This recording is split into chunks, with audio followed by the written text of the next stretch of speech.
Imagine you're baking.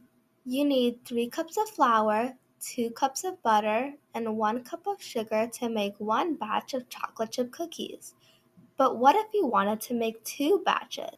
You would need the same ratio of ingredients but multiplied by 2.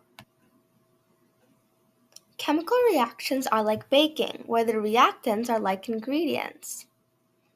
Stoichiometry is the part of chemistry that tells us how much of each reactant we need to get the right amount of. Let's say we have the reaction 2NaCl plus 3O2 produces 2NaClO3. If 0.6 moles of NaCl reacts with 0.6 moles of O2, how much of each will be left over? To answer this question, we need an ICF table.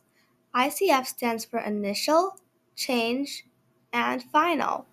Initially, we start off with 0.6 moles of each of our reactants and 0 moles of our product, just like how we start off with only ingredients when baking.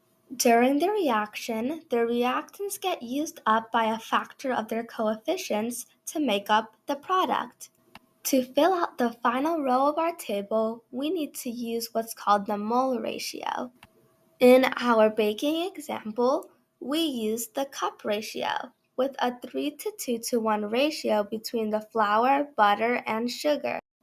For our reaction, we will use the mole ratio, which is 2NaCl to 3O2. Using this, we can multiply our initial amount of O2 by the mole ratio to get 0.4 moles of NaCl. Since only 0.4 moles is needed for this reaction and we have 0.6 moles, we will have 0.2 moles of NaCl left over. Therefore, the final amounts of reactants that we're left with is 0 moles of O2 and 0.2 moles of NaCl.